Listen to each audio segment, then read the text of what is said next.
Así, Quita, ahora si te oye.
Voy a conectar. Hola a los que estáis. Primero hacemos un poco de tiempo a ver si viene alguien más.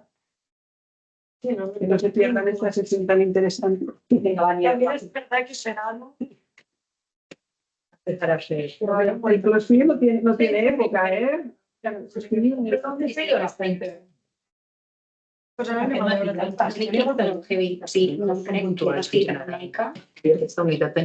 Bueno, cuando digáis las autoridades, dan 2 minutos. Vamos a esperar. Esperamos 2 minutos de rigor. Esperas 5. Bueno, este bomboncito. A mí no me ha acabado.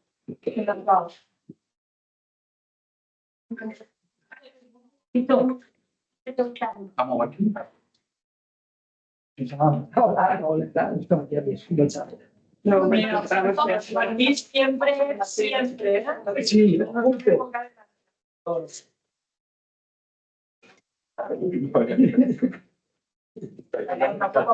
poco a poco, que hay mucha faena y pues eso era.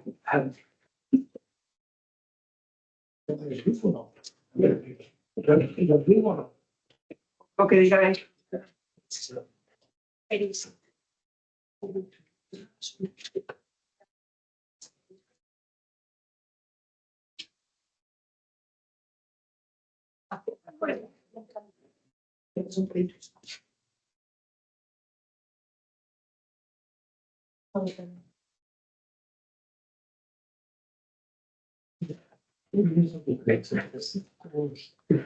Es que ahora le llaman así. Han cambiado el nombre. Hace 2 o 3 años le cambiaron el nombre. Yo qué sé por qué. La verdad, no me lo he mirado. Bueno, pues venga, pero si os parece empezamos. Bueno, buenas tardes a todos.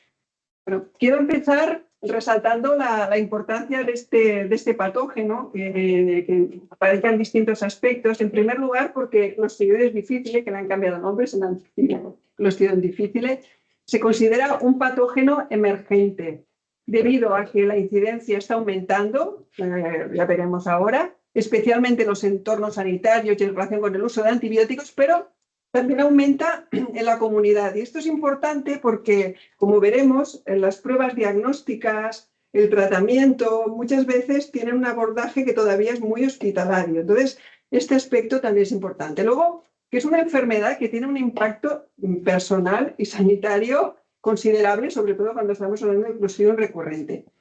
También hay que estar muy atento a la aparición de cepas hipervirulentas que pueden aumentar la incidencia y la gravedad. En este sentido, las más conocidas son los ribotipos 027, que son un poco prevalentes en nuestro país, pero en los últimos años están apareciendo casos de ribotipos 181, y así en el último congreso de la CEIM han presentado experiencias en distintos hospitales que causan brotes nosocomiales, tienen mayor mortalidad y causan más recurrencia. O sea que vemos que es un problema pues, que nos vamos a encontrar y nos encontramos primero.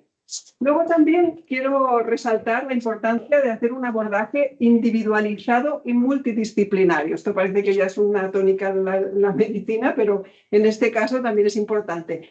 La sospecha clínica, veremos el diagnóstico adecuado, el tratamiento óptimo, la información, la formación del paciente y la prevención. Y por último, y no menos importante, que es un indicador de calidad asistencial y de hecho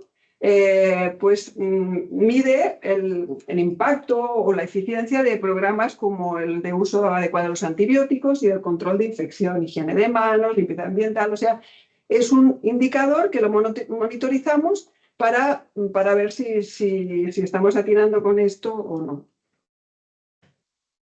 Quiero empezar hablando brevemente de la patogenia de la infección por Clostridioides difficile, porque esto también nos ayudará a entender el diagnóstico y el tratamiento. En primer lugar, tenemos Clostridioides difficile, que son toxigénicos y otros que no producen toxinas, ¿vale? O sea que eso hemos de partir de esto. ¿Dónde lo adquirimos? Pues lo adquirimos en el hospital, y las fuentes de adquisición en el hospital son los propios pacientes, el personal sanitario, el entorno, Y también en la comunidad, pues a nivel de alimentos, de animales, de personas portadoras. Esto es especialmente importante en los niños que tienen una tasa de colonización de portadores más altos. Y hay que decir que muchas veces adquirimos este Clostridium difficile, lo adquirimos de forma sintomática, o sea, estamos colonizados con él, ¿vale? Eso es lo más frecuente. No tiene una infección por Clostridium todo el que quiere, sino el que puede. Ya veremos que hay una serie de factores que acabarán conduciendo a esto. Bueno, pues adquirimos estas esporas. Hay que decir que, por ejemplo, pues en la comunidad hasta el 10% de las esporas están colonizadas, en los hospitales puede haber tasas más altas, etc. Entonces adquirimos las esporas. Si estamos tomando inhibidores de la bomba de protones, pues hace que estas esporas sobrevivan al ácido gástrico y luego acaben convirtiéndose en formas vegetativas que acabarán produciendo toxinas. Y esto está favorecido por los ácidos biliares primarios.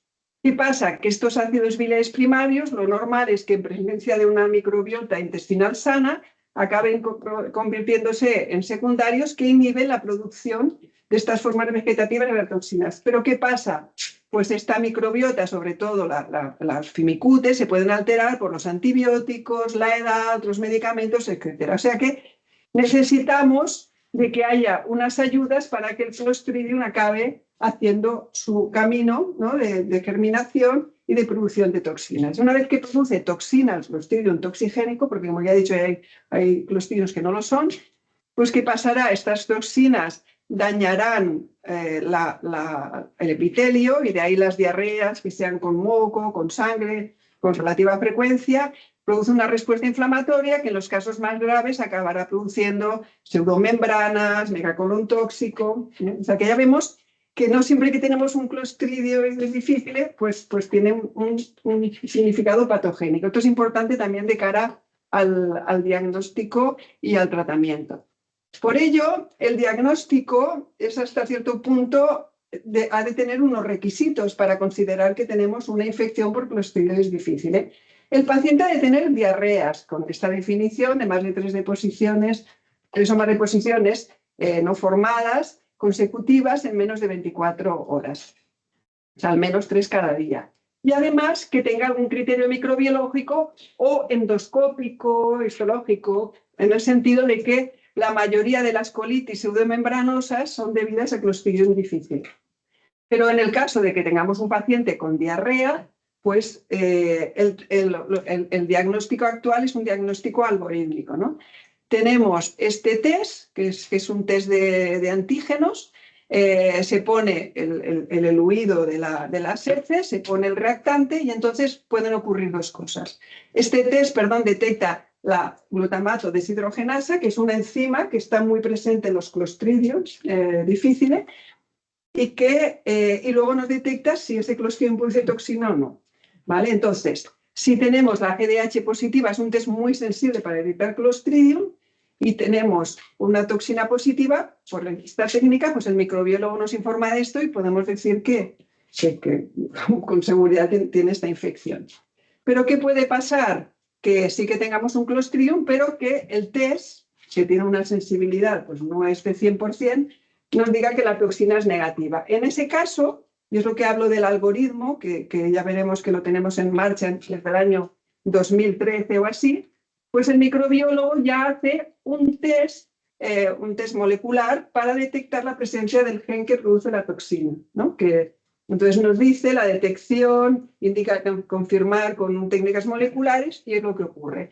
En el caso de que eso sea negativo, pues bueno, es improbable que tenga un Clostridium, al igual que si estos 2 test son negativos. Pero si es positivo, pues ya tenemos un Clostridium. Este es el algoritmo. Es importante que el enfermo tenga diarreas, porque claro, estos test, si no tiene diarreas, te pueden indicar que el paciente está colonizado, ¿no? O sea, que es verdad que la producción de toxinas indica que...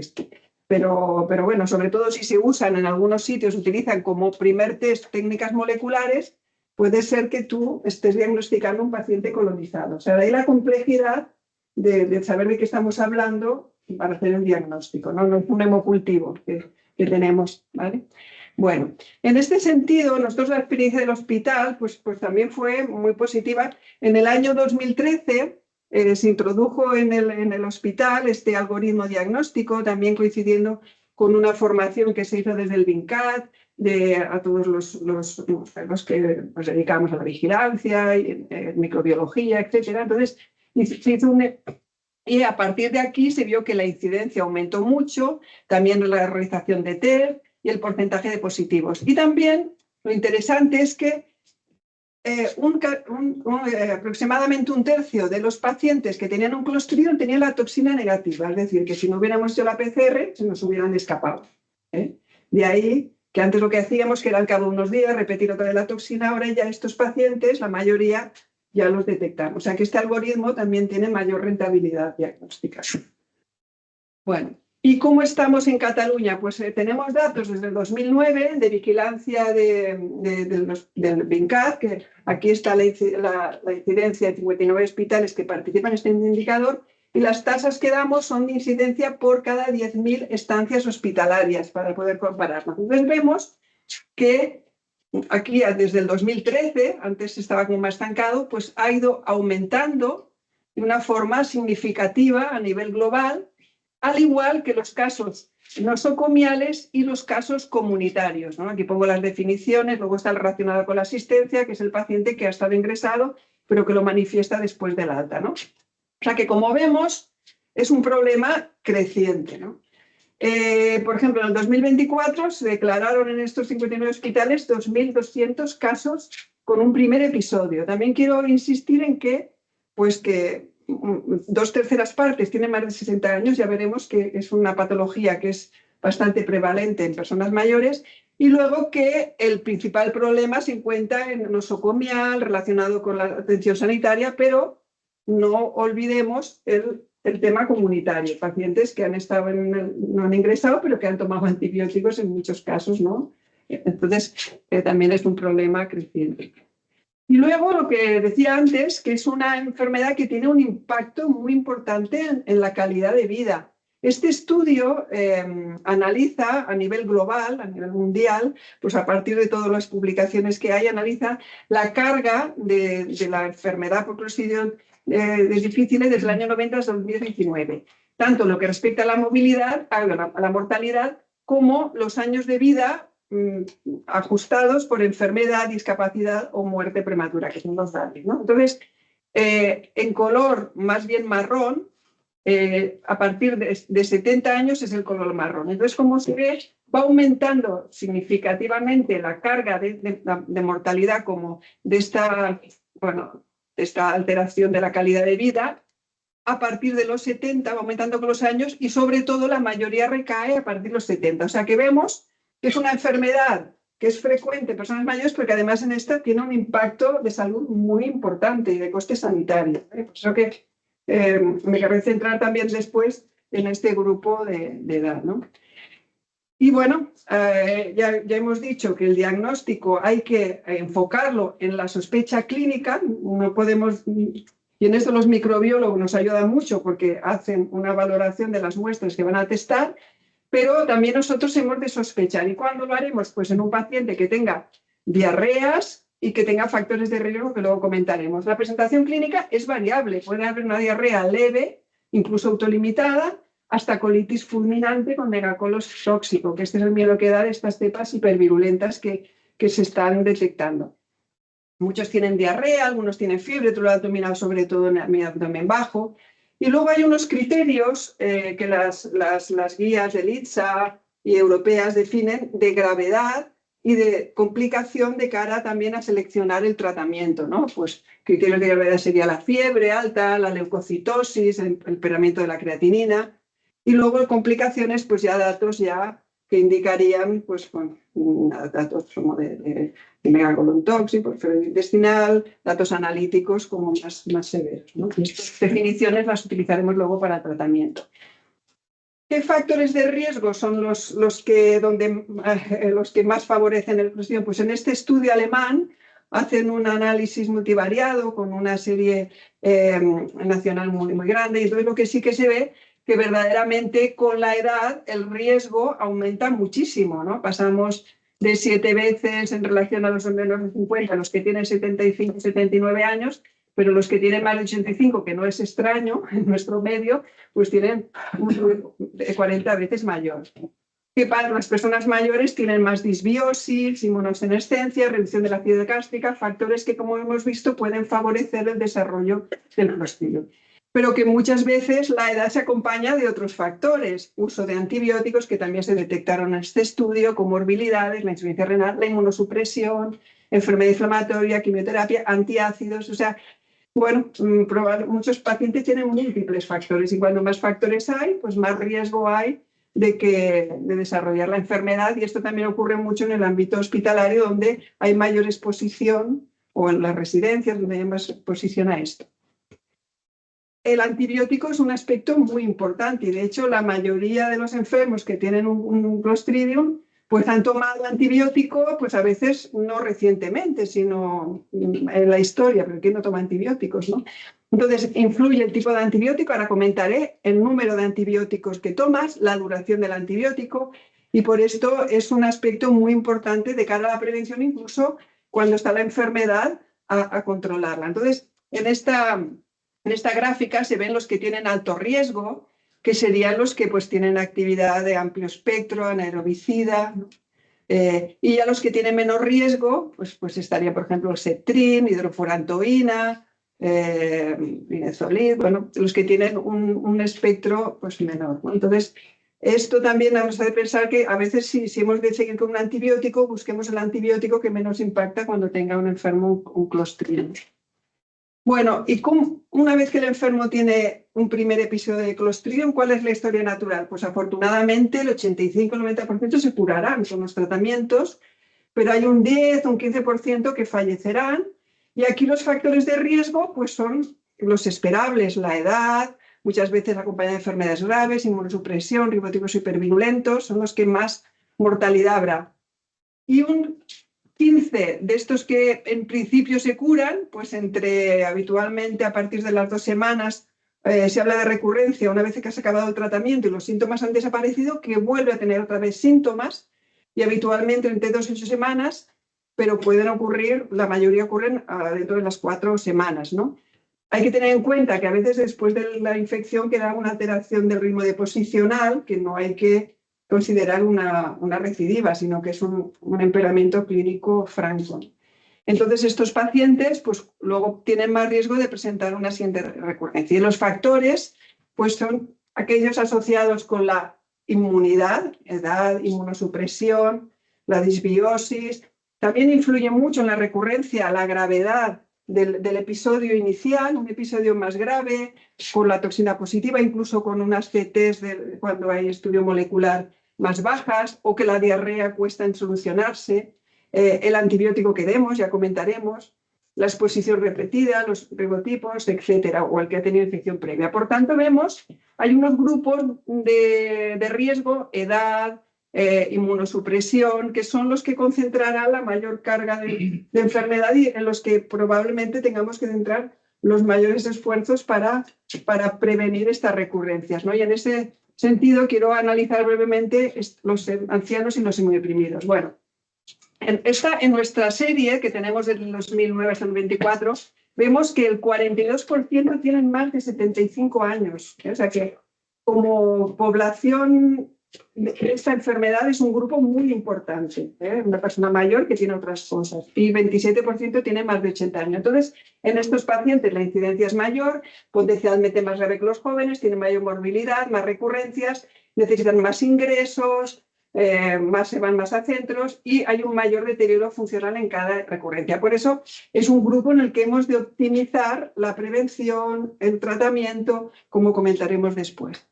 Y luego están los inmunodeprimidos, que parece que siempre se piensa que es el grupo diana, pero bueno, también hay que estar muy centrados en ellos. Por ejemplo, este estudio, este metaanálisis que estudia la prevalencia de los trasplantados ganosólido, pues ve que un 7% antes de que se vayan de alta, pues desarrollan un Clostridium en este estudio. Y el riesgo, pues es el riñón, que es el que tenemos aquí, es de los que tienen un riesgo más bajo, y páncreas, ¿no?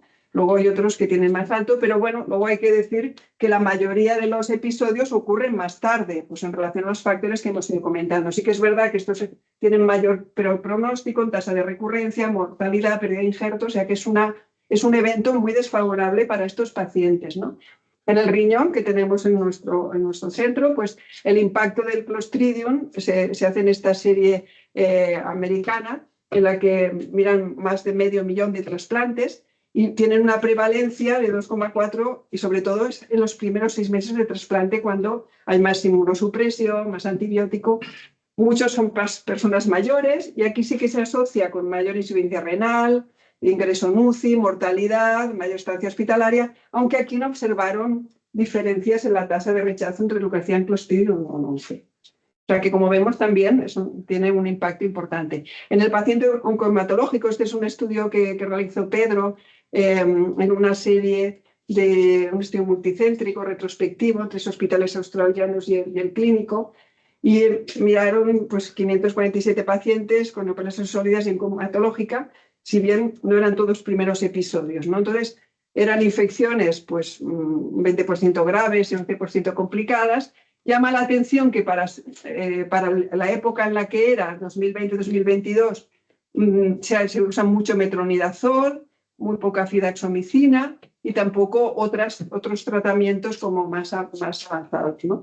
La tasa de recurrencia fue el 15%, encuentran distintos factores en el análisis multivariado, pero insistir, por ejemplo, en la edad y en el antibiótico. Y en la mortalidad, pues la edad también era uno de los factores más importantes, ¿no? Entonces, bueno, es un poco el perfil de enfermos que podemos encontrar. Entonces, con este planteamiento, creo que tiene interés ver cómo podemos hacer un abordaje individualizado. Hemos de empezar con el diagnóstico. Tratemos una infección por Clostridium difficile de verdad, no tratemos cosas que no lo son y hagamos el diagnóstico en los casos lo antes posible.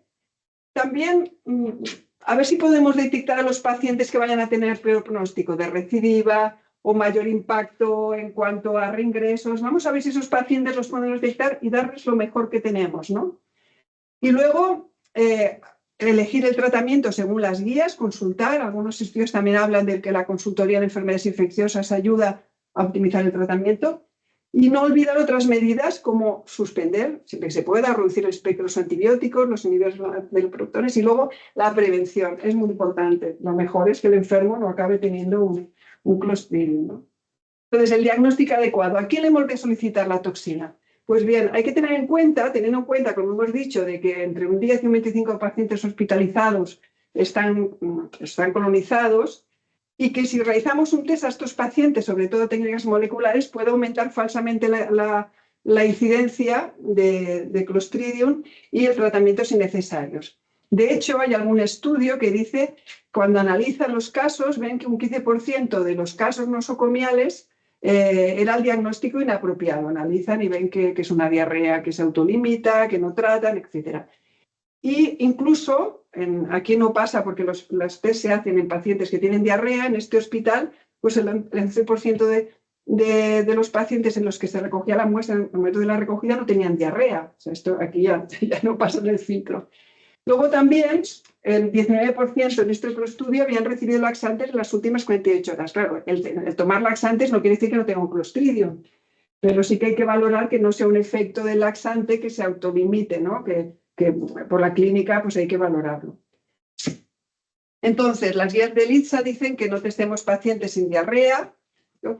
Que si hay un laxante, pues sin otros datos clínicos, valorar si el cuadro, que no es muy sugestivo, se autolimita, y no testar heces formadas y no repetir la prueba para confirmar la curación. Esto no, porque ¿qué pasa? Que muchas veces sigues eliminando toxinas y durante un tiempo, aunque la enfermedad se cure, tú sigues eliminando y entonces puede haber un exceso de tratamiento innecesario.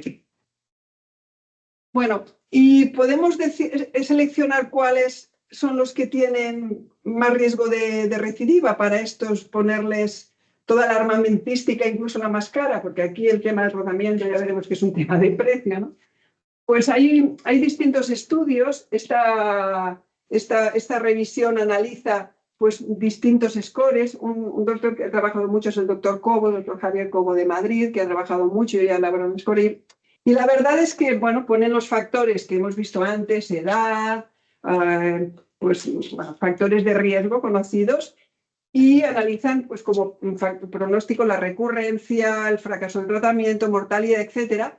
Y la verdad es que son estudios que al final no tienen una calidad heterogénea, los criterios de diagnóstico varían, los factores de riesgo, la evolución, hay factores que no evalúan, hay pocos estudios en ancianos, por ejemplo, y son estudios que no son muy precisos y tampoco están validados la mayoría, o sea que verdaderamente no han funcionado. Estos scores pronósticos no han funcionado.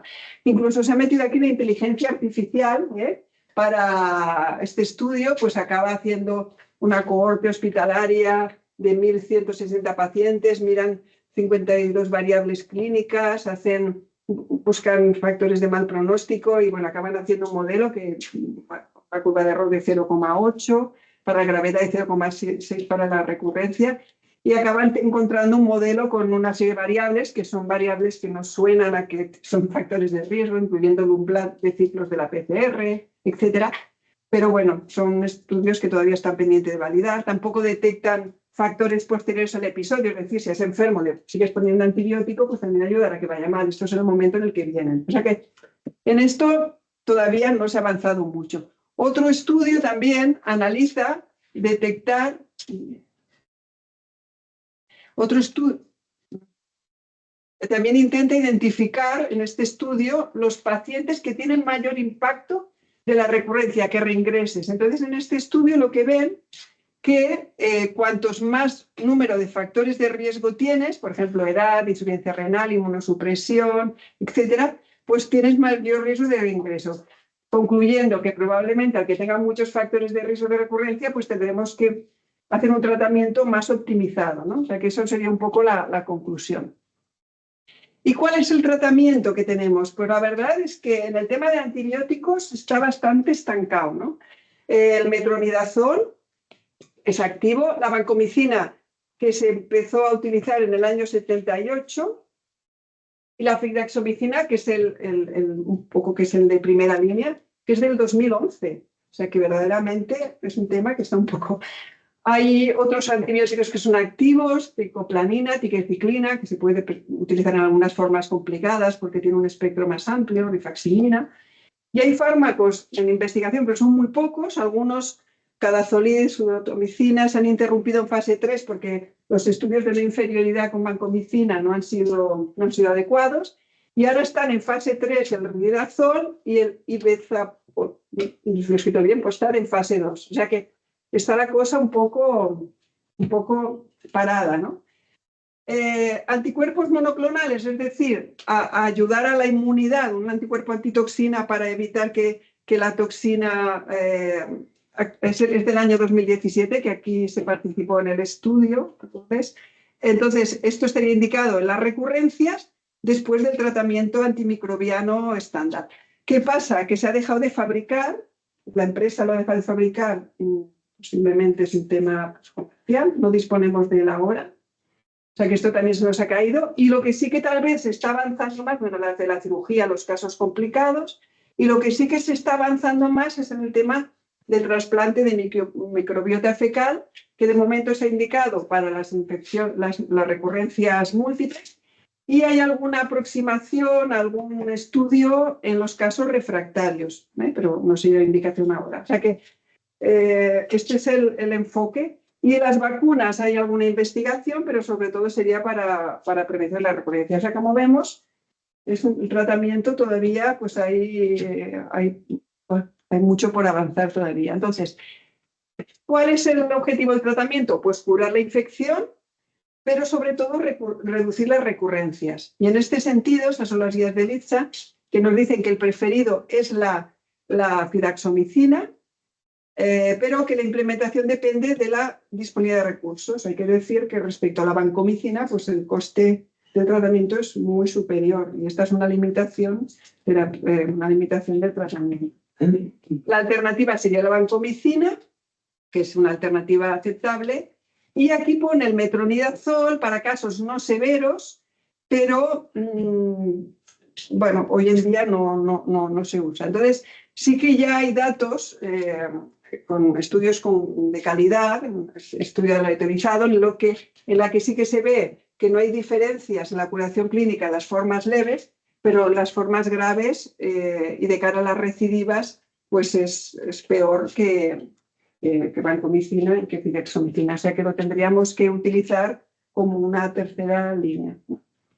Entonces, ¿qué nos aporta la fidaxomicina respecto a la vancomicina? Bueno, pues primero su mecanismo de acción. Mientras que la vancomicina inhibe la síntesis de la pared celular, la fidaxomicina inhibe la RNA polimerasa y inhibe la producción de toxinas. Este es un mecanismo muy interesante. Tiene un punto de CMI adecuada, las tasas de resistencia son bajas.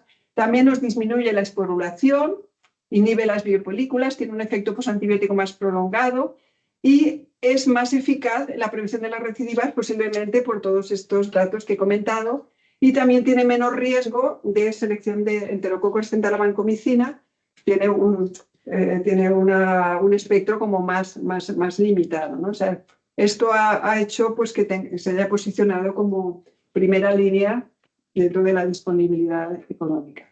Entonces, las guías, los estudios, nos muestran que de cara no hay diferencia en la tasa de curación inicial, pero que sí aumenta la respuesta sostenida a las 4 semanas respecto a la vancomicina. O sea que esto ya tenemos claro que en un paciente que tenga riesgo de recidiva o en las recidivas, hemos de apostar por la fidaxomicina.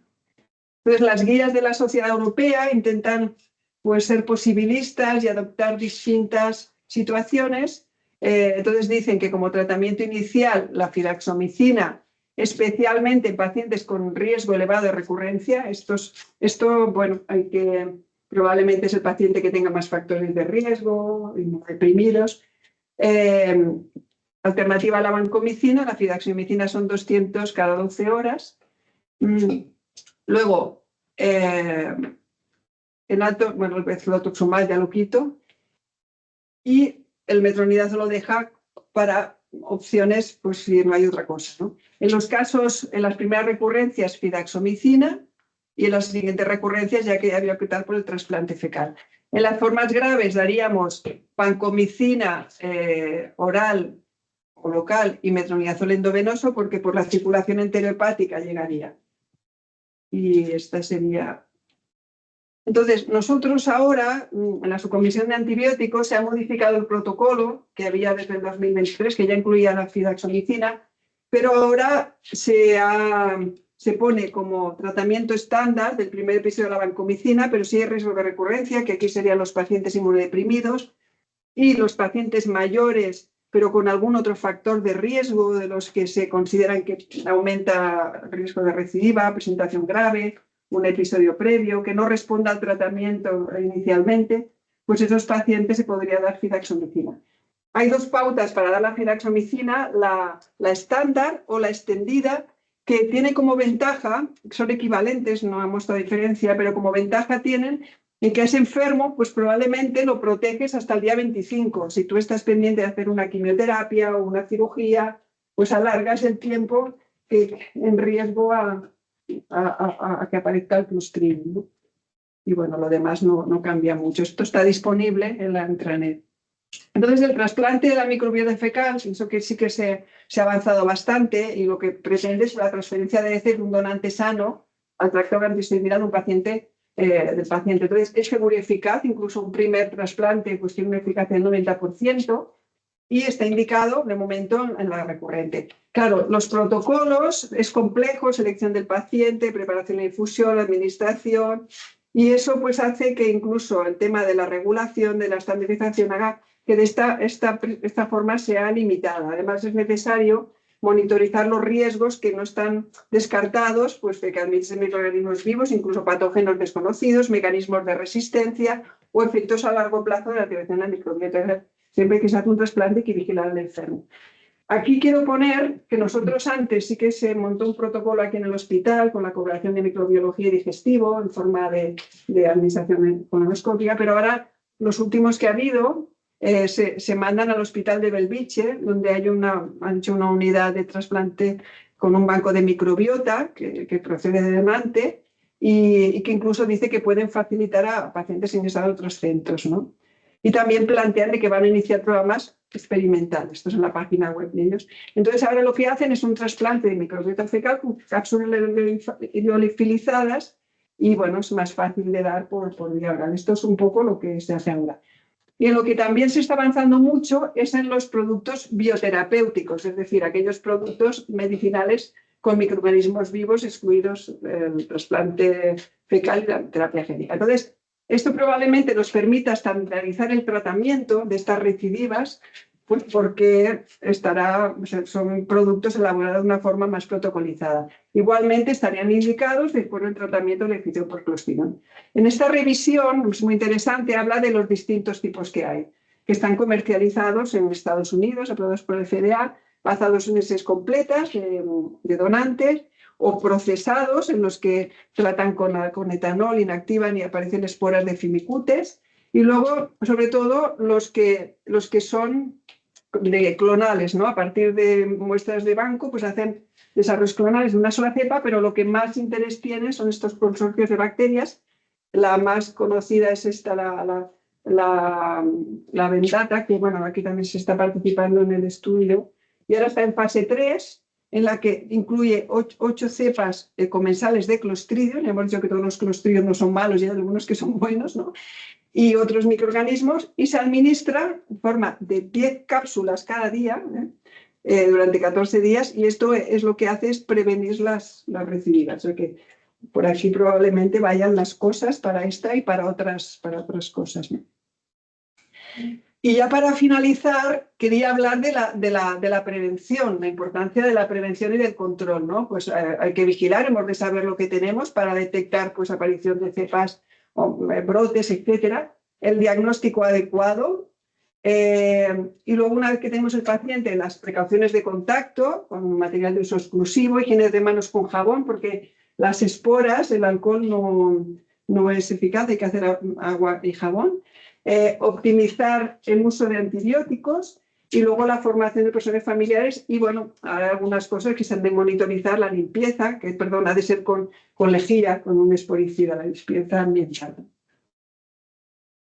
El papel del reservo de la presión antibiótica es muy importante en el Clostridium. De hecho, hay estudios que muestran que ocupar una cama o una habitación después de un paciente con Clostridium aumenta de forma significativa el riesgo de que el paciente que viene después tenga un Clostridium. Incluso si el paciente que ha ingresado antes ha recibido antibiótico, en los siguientes pacientes aumenta el riesgo, probablemente porque el antibiótico hace que aumente la producción de Clostridium y que se quede en el ambiente. O sea que verdaderamente son dos factores, el tema de la limpieza ambiental del reservorio y la presión antibiótica, pues que nos condicionan la colonización y el riesgo de infección por Clostridium, ¿no?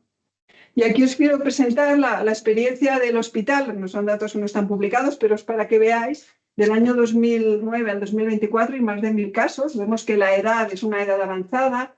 También la mayoría son nosocomiales o relacionados con la asistencia, pero hay un 20% que son de la comunidad. Y por enfermedades de base, pues así de una forma descriptiva, la insuficiencia renal es frecuente, algunos pacientes con hemodiálisis, neoplasia sólida hematológica, inmunosupresión, forma de corticoides u otro tipo, trasplante renal un 6%, enfermedad inflamatoria un 3%. Criterios de gravedad, 1 de cada 3 son formas graves, son los criterios que hemos dicho, de fiebre, leucocitosis, etcétera, complicadas un 14%. Y como la serie histórica es muy larga en cuanto a tratamientos, en cuanto a diagnósticos, sí que he querido, de los 230 casos de los últimos 2 años en los que ya se hace el diagnóstico óptimo, la fidaxomicina, en los casos en los que está indicado, pues hay un 9% que tomaban laxantes, la mitad hoy en día lo diagnosticamos por toxina y la otra mitad por PCR. El tratamiento, la vancomicina sigue siendo más frecuente y la fidaxomicina un 30%, y el metronidazol, así como en los primeros años era un 40 o un 50%, ahora es prácticamente pues, testimonial. Y también muchos pacientes que hacen un Clostridium llevan antibióticos en el momento, pero muchos lo han llevado antes, o inhibidores de gamma protones, pero se tiene muy en cuenta de intentar suspenderlos, tanto los inhibidores como el antibiótico. Y la evolución ha ido mejorando a lo largo de los años. Tenemos una tasa de éxito de un 7% y de recidiva del 10%, que bueno, que también siempre hay margen de mejora. Y para los mensajes finales, pues bueno, que la incidencia está aumentando, que con una presentación variable, que es muy importante la sospecha y sobre todo en pacientes con factores de riesgo, el diagnóstico adecuado, insistir en no testar pacientes sin diarrea significativa, no repetir la prueba ocular, individualizar el tratamiento y suspender el antibiótico cuando es necesario, el IVP, y luego pues la importancia de otras medidas colaterales pues para intentar prevenir el clostridio. Y ya está. Muchas gracias.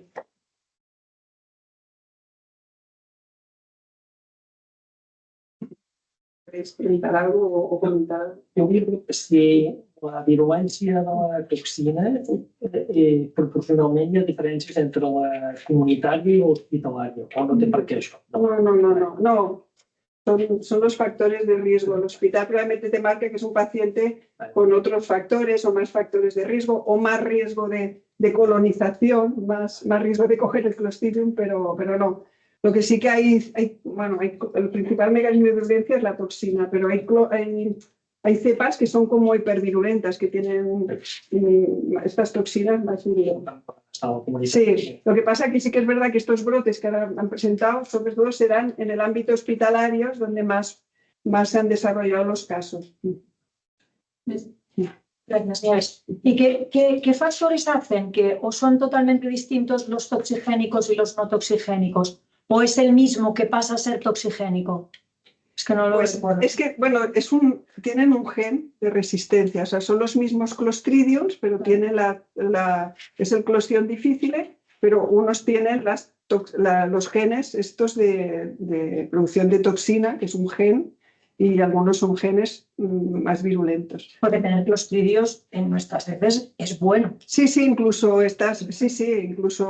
se ha visto que el tener Clostridium, incluso Clostridium difficile, que no sea toxigénico, pues que puede ser protector de que entren cepas más virulentas.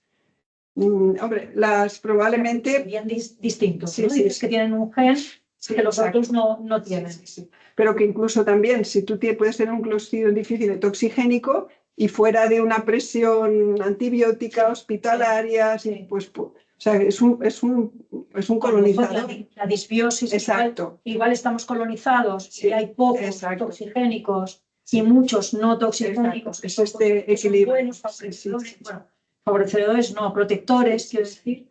Y el tratamiento antibiótico probablemente junto con la quimio, ¿no? No, hay estudios ahora que está haciendo el grupo de Alicante, están haciendo y miran la microbiota de estos pacientes y bueno, ven que hay pues una disbiosis tremenda, o sea que es un factor muy importante, ya sea por el propio paciente, por lo que se le hace. En terapias CAR-T, Ana, ¿no? Sobre todo más que en los biespecíficos, ¿no?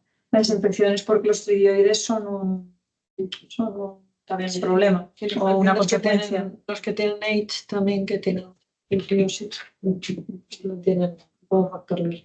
Y ahí incluso se ha demostrado, ¿no? que aquellas unidades de hematología, ¿no? que siguen un programa de optimización de antibióticos muy estricto, ¿no? hacen menos AIDS incluso, ¿no? correlacionado con una microbiota bacteriana intestinal distinta en estos pacientes. Sí. Yo, una cosa que ponemos terapia medicina que vale muy cara y solo en un 20% quitamos los IVPs, que es muy barato.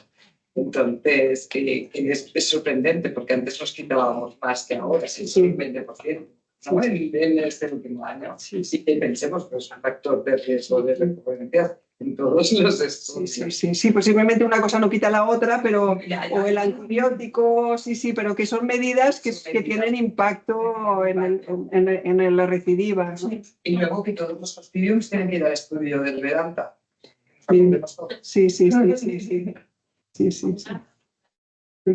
los episodios veis habitualmente que ven una alteración a nivel de tránsito de forma habitual, esporádico? Es durante un tiempo, o sea, durante unas semanas. Sí, durante unas semanas, sí. Bueno, no todos, pero sí que hay pacientes que vienen y dicen, ay, entonces, claro, tú valoras y únicamente es un ritmo de posicional que no es normal, pero no tienen diarreas, no tienen dolor abdominal.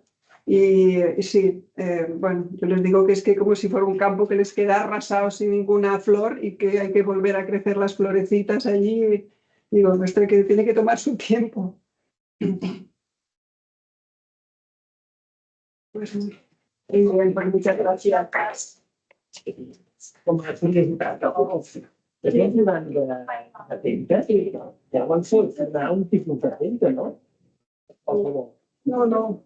Igual les cogen y les miran si tienen sangre, que tienen sangre, parásitos. No.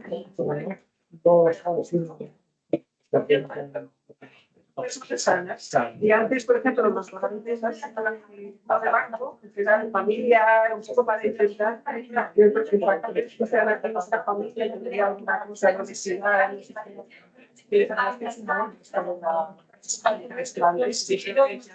Està progressant això, sí. Abans es pagava un química, però las cápsulas se monitorizan mucho y es el tratamiento que lleva para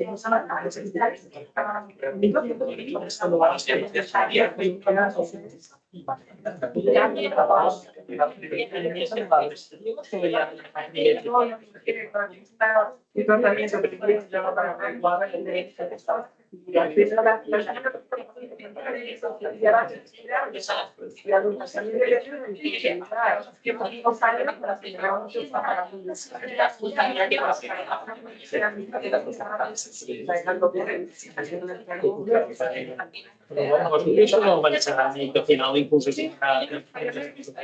sí, posiblemente cuando estén estos guías terapéuticos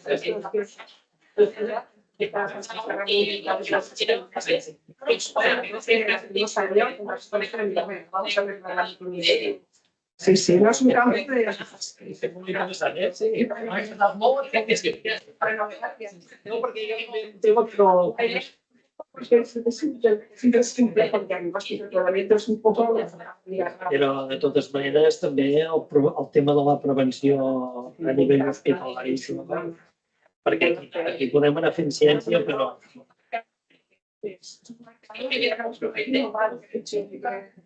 Si tú los antibióticos controladamente, y resulta que el antibiótico se los guía también.